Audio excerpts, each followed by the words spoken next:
Hello दोस्तों, एक बार फिर से आप सभी का स्वागत है। हम लोग बॉडी फ्लूइड एंड सर्कुलेशन वाले चैप्टर से इंपॉर्टेंट क्वेश्चंस कर रहे थे, जिसमें से पहला पार्ट हम लोगों ने कवर किया था 1 से 20 क्वेश्चंस और काफ़ी अच्छा आप लोगों का रिस्पांस रहा। आज हम लोग स्टार्ट करेंगे 21 से लेकर 40 क्वेश्चन तक का कवर करने वाले, यानी कि 20 इंपॉर्टेंट क्वेश्चन आज के लेक्चर में हम लोग कवर करेंगे। साथ ही साथ इनको समझेंगे और नोट्स में हम लोग कवर करने वाले हैं। तो चलिए स्टार्ट करते हैं आज के इस सेशन को।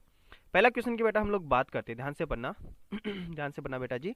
हृदय के शीतलन के समय, शीतलन जब हमारा हेड जब रिलैक्स होता है, सपोज करना ये हमारा हेड है, जब ये रिलैक्स होता है तो आपको पता है रिलैक्स होने का मतलब क्या होगा, ये फैलेगा, है ना।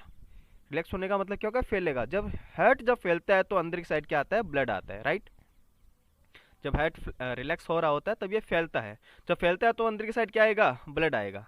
तो ये पूछा है कि ब्लड किधर जाएगा, रुधिर किधर जाएगा, हेड के अंदर प्रवेश करेगा या हेड के बाहर निकलेगा। तो याद रखना हेड के अंदर ये प्रवेश करता है।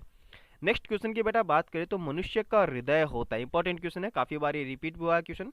तो मनुष्य या फिर हमारा हेड की बात करें तो वो किस प्रकार का होता है, वो मायोजेनिक होता है, क्योंकि मसल्स का बना होता है। ओके, क्या होता है, ये मायोजेनिक होता है। मनुष्य के हृदय में बाइकस्पीड वाल्व कहाँ स्थित होते हैं बेटा, तो मैं आपको दोनों बताता हूँ, बाइकस्पीड, ट्राइकस्पीड और एक और होता है सेमी लूनर वाल्व। तीनों ही मैं आप लोगों को यहाँ पर कवर करवाता हूँ। फोकस करते हुए नोट्स को भी साथ साथ कवर कीजिए बेटा। ओके तो ये हमारा हार्ट है, इसका फोर्थ चैम्बर ये हो गया राइट एट्रियम, ये हो गया लेफ्ट एट्रियम, ये हो गया राइट वेंट्रिकल और ये हो गया लेफ्ट वेंट्रिकल, राइट बेटा। Right atrium and right ventricle के बीच में जो कपाट पाए जाते हैं उनको हम लोग बोलते हैं tricuspid valve, tricuspid valve. Hindi में भी इसको त्रिवर्णी वाल्व बोलते हैं ना, त्रिवर्णी कपाट बोलते हैं वैसे, राइट। तो याद करने का तरीका मैंने आपको बताया था, राइट साइड जो होता है वो ट्राइकस्पीड, राइट साइड ट्राइकस्पीड, ठीक है। लेफ्ट साइड की बात करते हैं यानी बाएं साइड की बात करते हैं, तो यहां पर जो वाल्व प्रेजेंट होते हैं बाई साइड, वहां पर होता है बाइकस्पीड। क्या होता है, बाइकस्पीड वाल्व। हिंदी में इसको बोलते हैं द्विवर्णी कपाट। क्या बोलते हैं बेटा इसको, द्विवर्णी कपाट। तो ये तो दो इंपॉर्टेंट वाल्व की बात थी, वो तो हम लोगों ने कवर कर ली। सेमिल्यूनर वाल्व क्या होती है, ये मान लो हमारी पल्मोनरी आर्टरी है और ये है ऑर्टा, ठीक है, महाधमनी जिसको बोलते हैं। इनके आधार के ऊपर जो वाल्व पाए जाते हैं उनको हम लोग बोलते हैं अर्ध चंद्राकार कपाट, अर्ध चंद्राकार कपाट। इंग्लिश में इसको हम लोग बोलते हैं सेमी लूनर वॉल बेटा, हम लोग बोलते हैं। तो राइट आंसर क्या हो जाएगा इसका, बायां आलिंद और बायां नीले के बीच में। तो बाई का स्पीड पूछा है तो बाई तरफ से आप याद रखना, बाई का स्पीड बायां। ओके, नेक्स्ट बेटा हम लोग क्वेश्चन की बात करें तो पैसी युक्त दीवार किसमें नहीं पाई जाती, अनुपस्थित हमको पूछा है, किसमें अब्सेंट होती है, ठीक है। तो जो मस्कुलर वॉल होती है, जो मोटी दीवार होती है, वो किसमें नहीं पाई जाती, अनुपस्थित। देखो धमनी के अंदर भी तीन लेयर होती है, tunica externa, tunica media, tunica interna. सीरा में भी तीन वॉल प्रेजेंट होती है, तीन दीवार प्रेजेंट होती है, tunica externa, tunica media, tunica interna. Tunica interna को हम लोग एंडोथीलियम भी बोलते हैं। बट कैपिलरीज या केसिका की बात करें तो यहाँ पर ओनली क्या पाई जाती है, एंडोथीलियम ही पाई जाती है ना, ओनली एंडोथीलियम लेयर ही पाई जाती है। तो यहाँ पर आपको मस्कुलर लेयर देखने को नहीं मिलती है, पतली मेम्ब्रेन देखने को मिलती है, जिससे आपको पता है एक्सचेंज ऑफ गैसेस काफी इजी हो जाए, एक्सचेंज ऑफ फूड, ग्लूकोज वगैरह उनका आदान प्रदान काफी इजी हो सके। तो राइट याद रखना।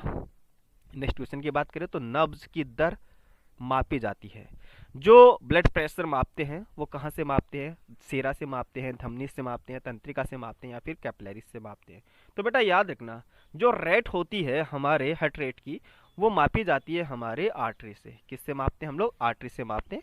नेक्स्ट क्वेश्चन की बेटा बात करते हैं, एक सामान्य व्यक्ति का ब्लड प्रेशर होता है, बीपी की बात करें, ब्लड प्रेशर रुधिर दाब जो होता है वो क्या होता है। देखो जैसे ही मैं आपको बताता हूँ, एक सेकेंड,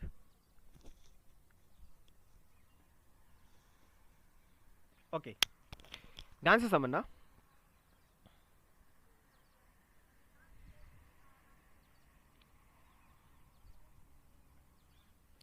मान लो ये हैट है हमारा, ठीक है, ये क्या हैट है, समझना ध्यान से। ओके, अब जैसे ही हार्ट पंप करता है, ब्लड जाता है हमारे आर्टरी के अंदर, धमनी के अंदर। तो आपको पता है प्रेशर के साथ में पंप करता है ब्लड, है ना, प्रेशर के साथ में। तो इसकी वॉल के ऊपर क्या लगता है, आर्टरी की दीवार पे क्या लगता है, दाब लगता है। जब हार्ट पंप करता है तब दाब ज्यादा लगता है उसको, एक सेकेंड, हाँ, उसको हम लोग बोलते हैं सिस्टोलिक प्रेशर। क्योंकि जब हार्ट पंप करता है ना, संकुचित होता है, उस टाइम लगने वाला दाब ज्यादा होता है। वो कितना होता है, 120 mm of Hg, 120 mm of Hg। इसको हम लोग क्या बोलते हैं, प्रकुंचन दाब बोलते हैं,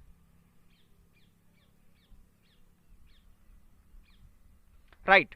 अब जैसे हार्ट रिलैक्स होता है, हार्ट जैसे शिथिल होता है, तब ये प्रेशर क्या हो जाएगा, वॉल का एकदम कम हो जाएगा। वो कितना मेजरमेंट किया गया, वो है 80 mm ऑफ Hg। तो ये कब हुआ प्रेशर, ये जब हमारा हार्ट रिलैक्स होता है उस कंडीशन के अंदर ये प्रेशर मेजर किया गया, यानी कि शिथिलन दाब। तो आपको दोनों याद रखना है बेटा जी, सिस्टोलिक प्रेशर और डायस्टोलिक प्रेशर। सिस्टोलिक प्रेशर कितना होता है, 120 mm ऑफ Hg, और डायस्टोलिक प्रेशर जो होता है 80 mm ऑफ Hg होता है। अगर रुधिर दाब की बात करें तो इसको हम लोग लिखते हैं 120/80। लेकिन इसके साथ साथ बेटा आपको यह भी याद रखना है कि 120 तो क्या है, सिस्टोलिक प्रेशर, 80 क्या है, डायस्टोलिक प्रेशर। तो फर्स्ट ऑप्शन इसका राइट आंसर हो गया। नेक्स्ट क्वेश्चन की बेटा हम लोग बात करते हैं, जब दायां निलय संकुचित होता है तो ब्लड किधर जाता है। तो उसके पहले हमको पता होना चाहिए कि दायां निलय होता कौन सा है। बेटा ये जो चैम्बर होता है वो होता है दायां निलय, दायां निलय होता है। तो यहां से ब्लड कहां पे जाता है, यहां पर तो इम्प्योर ब्लड होता है, अशुद्ध रक्त होता है। अशुद्ध रक्त शुद्ध होने के लिए कहां पे जाता है, लंग्स के अंदर जाता है। कौन लेके जाता है, सिंगल ऐसी धमनी जो अशुद्ध रक्त कैरी करती है, जिसका नाम है पल्मोनरी आर्टरी। क्या नाम है, पल्मोनरी आर्टरी। तो याद रखना, पल्मोनरी धमनी जो होती है वो दायां नीले जब संकुचित होता है तो ब्लड को कहां लेके जाता है, लंग्स की तरफ लेके जाता है। और इसमें ब्लड कैसा होता है, इम्प्योर, यानी कि डीऑक्सीजनेटेड ब्लड उसके अंदर प्रेजेंट होता है। नेक्स्ट क्वेश्चन की बात करते हो, फेफड़ों से बाहर जाने वाले रुधिर में। तो पहले तो हमको लंग्स बनाना पड़ेगा, थोड़ा सा कॉन्सेप्चुअल क्वेश्चन है और अच्छा क्वेश्चन भी है। मान लो ये है हमारे फेफड़े हैं, ठीक है, यहां से बाहर जाने वाले ब्लड का पूछा है, यह बाहर जाने वाला, और ये लंग्स के अंदर ब्लड आ रहा है, अंदर आ रहा है, क्लियर है। तो बाहर जाने वाले ब्लड में, यानी इसकी रक्त की हम लोग बात कर रहे हैं, इस ब्लड की हम लोग बात कर रहे हैं, फेफड़ों के अंदर आने वाले ब्लड से किसकी मात्रा अधिक होती है। तो अंदर किसकी मात्रा ज्यादा होती है, आपको पता है CO2 की मात्रा तो ज्यादा होती है और O2 की मात्रा कम होती है। लेकिन जब लंग्स से डिफ्यूजन के द्वारा एक्सचेंज ऑफ गैसेज होती है एल्वेली और कैपिलरीज के बीच में, तब क्या हो जाता है, इसके अंदर ऑक्सीजन मिक्स हो जाता है और CO2 जो होता है वो बाहर चला जाता है। तो अब इस ब्लड में क्या ज्यादा है बेटा जी, O2 ज्यादा है और CO2 क्या है, कम है। तो हमको पूछा ना कि इस ब्लड में किसकी मात्रा ज्यादा है, तो ऑक्सीजन की मात्रा बेटा जी ज्यादा है। अच्छा क्वेश्चन है वैसे ही।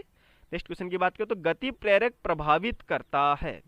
गति प्रेरक होता क्या, पहले तो ये देखना, काफी बच्चे इसके अंदर कंफ्यूज हो जाते हैं कि ऑल ऑफ दिस कर देते हैं। पहले बात करते हैं गति प्रेरक, जिसको हम लोग पेस मेकर बोलते हैं, उसको क्या बोलते हैं, ऐसे नोड को हम लोग पेस मेकर बोलते हैं। ये जो गांठें होती है ऐसे नोड, एवी नोड, इनका कार्य क्या होता है, ये हमारे हार्ट के अंदर विभव उत्पन्न करते हैं। और वो विभव क्या करता है, हमारे हार्ट की पेशियों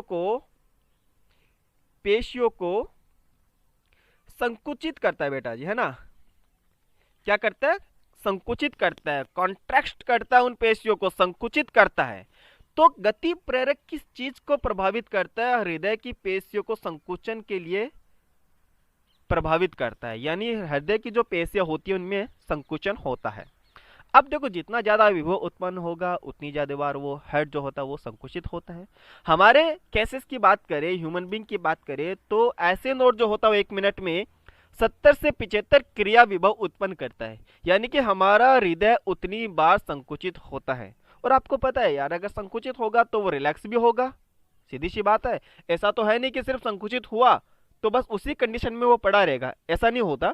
जैसे संकुचित हुआ उसके बाद रिलैक्स होगा, विभव जब खत्म हो जाएगा तो ऑब्वियस सी बात है वापस अपने पहले वाली स्थिति में आएगा, फिर से विभव उत्पन्न होगा तो फिर से संकुचित होगा, विभव खत्म होते ही वापस पहले जैसी स्थिति में आ जाएगा। क्लियर है? ओके, तो नेक्स्ट क्वेश्चन की बेटा बात करते हैं हम लोग। सीरा धमनी से किस लक्षण में भिन्न है? तो बेटा मैंने आपको दोनों के अंदर काफी अच्छे से डिफरेंस बताए थे, काफी सारे 7-8 डिफरेंस मैंने आपको बताए थे, नीट लेवल के डिफरेंस मैंने आपको बताए थे विद डायग्राम। अगर आपको वो सारे लेक्चर देखने हैं बोर्ड के अंदर, मैंने बोर्ड के ऊपर सब कुछ बताया था ये, तो उसकी लिंक मैं नीचे डिस्क्रिप्शन में आपको दे दूंगा। अब वहां से पूरे प्लेलिस्ट में आपको दे दूंगा, तो वहां से आप पूरा चैप्टर कवर अप कर सकते हो। लेवल काफी अच्छा है, आप देखोगे तो आपको पता चल जाएगा। तो बेटा यहाँ पर हमको पूछा सीरा के बारे में पूछा है ना, यानी कि वेन के बारे में पूछा है, और ये है धमनी।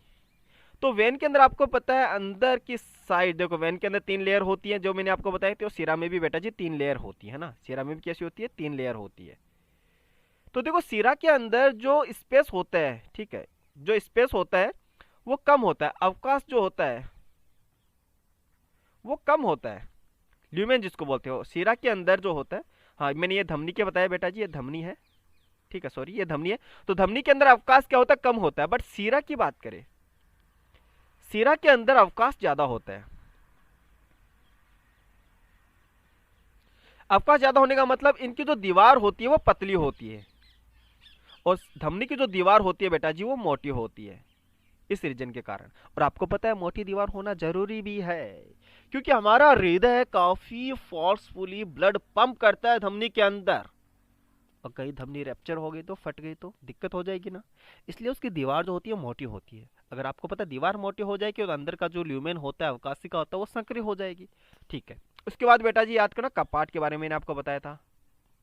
तो कपाट किसमें प्रेजेंट होते हैं? सीरा के अंदर तो कपाट पाए जाते हैं, बट धमनी के अंदर कपाट अनुपस्थित होते हैं, अब्सेंट होते हैं, राइट। और भी मैंने आपको बताया था कि मरने के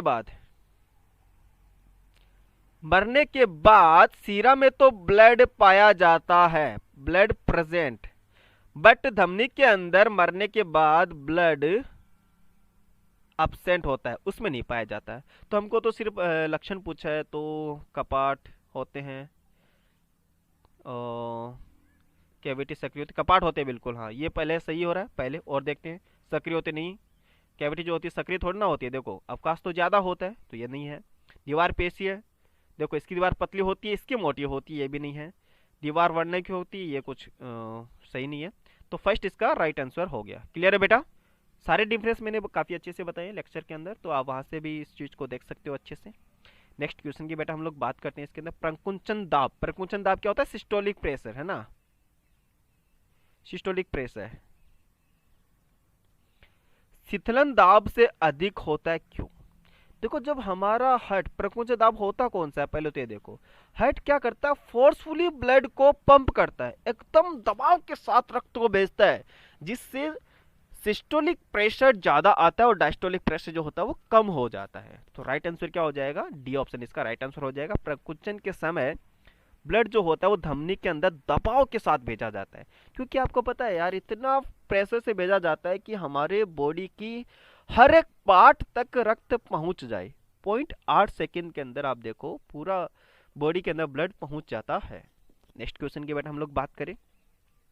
सबसे पहले हार्ट ट्रांसप्लांट, हृदय प्रत्यारोपण किसने किया था? तो साइंटिस्ट का नाम बेटा आपको याद रखना है। सबसे पहले हार्ट ट्रांसप्लांट किया था क्रिश्चियन बर्नार्ड ने किया था, राइट है। और आपको ये डायरेक्टली याद भी रखना, अगर आप किसी और अदर कॉम्पिटिटिव एग्जाम की प्रिपरेशन भी कर रहे हो तो भी बेटा इंपॉर्टेंट है, ठीक है। नेक्स्ट क्वेश्चन की बेटा बात करते हैं। प्रथम हृदय धमनी है, देखो पहली हार्ट साउंड जो होती है वो कौन सी है? लब होती है। और सेकंड वाली कौन सी होती है? डब होती है ना। लब साउंड कब आता है? ट्राइकस्पीड एंड बाइकस्पीड वॉल्व के क्लोज होने पर आता है। और डब साउंड कब आता है? सेमी ल्यूनर वॉल्व के क्लोज होने पर आता है। तो ये दोनों चीजें हमने लास्ट लेक्चर में भी कवर किया था, तो बेटा याद रखना इस चीज को। नेक्स्ट क्वेश्चन की बात करें, निम्न में से किस अंग को शरीर का यानी हमारी बॉडी का ब्लड बैंक कहते हैं? जरूरत पड़ने पर रक्त सप्लाई कौन करता है हमारी बॉडी को? तो याद रखना स्प्लीन यानी कि प्लीहा को हम लोग ब्लड बैंक कहते हैं। एक चीज और बेटा, स्प्लीन के अंदर ही आरबीसी 120 दिन के बाद में जाके मर जाती है, इसलिए हम स्प्लीन को ग्रेवयार्ड ऑफ आरबीसी, आरबीसी का कब्रिस्तान भी बोलते हैं। ये भी आप लोग याद रखना। नेक्स्ट क्वेश्चन की बात करें, पुरकिंजे फाइबर प्रेजेंट होते हैं या पाए जाते हैं। तो पुरकिंजे फाइबर कहाँ पाए जाते हैं? ब्रेन में होते हैं क्या? नहीं होते। लिवर में होते हैं क्या? नहीं होते। हमारे आई के अंदर होते हैं क्या? नहीं होते। हार्ट में होते हैं, और हार्ट में भी कहाँ पे होते हैं? हमारे नीले के अंदर, हमारे वेंट्रिकल्स के अंदर होते हैं। तो पुरकिंजे फाइबर और बंडल ऑफ हिंज जो होते हैं वो ओनली एंड ओनली वेंट्रिकल्स के अंदर प्रेजेंट होते हैं। उनका काम क्या होता है कि जो इम्पल्सेस, जो आवेग उनके पास आता है वो नीले तक पहुंचाने का काम करता है, जिससे होता क्या है कि नीले के अंदर भी संकुचन हो सके। ठीक है बेटा, नेक्स्ट क्वेश्चन की हम लोग बात करें, सभी धमनियों में ऑक्सीजनित शुद्ध रुधिर पाया जाता है किस धमनी को छोड़कर? यानी ऑलमोस्ट जो आर्टरीज होती है उनके अंदर प्योर ब्लड कैरी होता है, प्योर ब्लड बहता है। लेकिन एक ऐसी आर्टरी है, एक ऐसी धमनी है जिनके अंदर इम्प्योर यानी कि डीऑक्सीजनेटेड ब्लड बहता है। तो कौन सी ऐसी आर्टरी है जिनके अंदर डीऑक्सीजनेटेड ब्लड बहता है? तो बेटा याद रखना, उसको हम लोग बोलते हैं पल्मोनरी धमनी। क्या बोलते हैं उसको हम लोग? पल्मोनरी धमनी हम लोग बोलते हैं। इतना क्लियर हो गया? ओके। नेक्स्ट क्वेश्चन की बेटा हम लोग बात करें, कशेरुकियों के हृदय में स्पंदन दर होती है। देखो बेटा, कशेरुकियों के हृदय के अंदर स्पंदन दर होना, तो याद रखना, क्या वो तंत्रिका के द्वारा होती है? नहीं। क्या वो पैसे के द्वारा होती है? बिल्कुल हाँ। तभी तो हमारा जो हार्ट होता है वो मायोजेनिक होता है। कौन सा होता है हमारा हार्ट? मायोजेनिक होता है। क्लियर है इतना? ओके। नेक्स्ट क्वेश्चन की बेटा हम लोग बात करें, निम्न में से किस में बंद प्रकार का क्लोज टाइप का सर्कुलेटरी सिस्टम पाया जाता है? तो बेटा याद रखना, पहला ऑप्शन दे रखा है कॉकरोच, जिसके अंदर ओपन होता है। मछली, बिल्कुल। फिशिस के अंदर दो चैम्बर यानी दो कक्षों का हृदय होता है, वो पूरे हार्ट के अंदर ब्लड जो होता है वो अशुद्ध पाया जाता है। तो राइट आंसर क्या हो गया? बी ऑप्शन इसका राइट आंसर हो गया। नेक्स्ट क्वेश्चन की बेटा हम लोग बात करें, तो हृदय पेशियों में दर्द उत्पन्न होना कहलाता है। ये हमारे एनसीईआरटी का ही पीछे की साइड दिया हुआ कुछ डिसऑर्डर्स में से है। तो हार्ट के अंदर दर्द जो होता है पेशियों में, वो किसके कारण होता है, क्यों उत्पन्न होता है? उस चीज को हम लोग बोलते हैं एंजाइना पेक्टोरिस बेटा जी। क्या बोलते हैं उसको हम लोग? एंजाइना पेक्टोरिस बेटा हम लोग बोलते हैं। नेक्स्ट क्वेश्चन की बेटा हम लोग बात करें, तो रुधिर परिसंचरण तंत्र का अध्ययन क्या कहलाता है? तो ब्लड सर्कुलेटरी सिस्टम का अध्ययन ये पहली क्लास के अंदर ही हम लोगों ने डिस्कस किया था, उसको हम लोग बोलते हैं एंजियोलॉजी। क्या बोलते हैं बेटा हम लोग? एंजियोलॉजी। तो फादर ऑफ एंजियोलॉजी भी याद रखना, विलियम्स हार्वे। विलियम्स हार्वे जो है वो एंजियोलॉजी के पिता कहलाते हैं। तो ये हमारे 40 क्वेश्चन क्लियर हो गए, ज़्यादा आपका मैंने टाइम खराब नहीं किया है। 40 क्वेश्चन आज हम एक से लेके 40 क्वेश्चन हमारे कवर हो गए। इस सेशन के अंदर हमारे 21 से लेके 40 क्वेश्चन कंप्लीट हुए हैं। राइट बेटा? ओके। तो एक इन्फॉर्मेशन मैं आपको और देना चाहता हूँ, उन्होंने एकेडमी के अंदर 7 से 8 इवनिंग को हमारी क्लासेस रहती है, लाइव क्लासेस रहती है बेटा जी, है ना। और डेली बेसिस पे रहती है 7 से 8 बजे तक। और हम लोग यहाँ पर 11th क्लास कवर कर रहे हैं। कौन सी क्लास? 11th class. ये जो क्लास होती है only and only Hindi medium वाले बच्चों के लिए ही है। और यहाँ पर नीट लेवल का सिलेबस हम लोग कवर करें, तो आप लोग भी ज्वाइन कीजिए, डिस्क्रिप्शन में लिंक है बेटा जी। तो मिलते हैं फिर नेक्स्ट लेक्चर के अंदर, तब तक के लिए thank you so much, bye bye, have a good day, take care.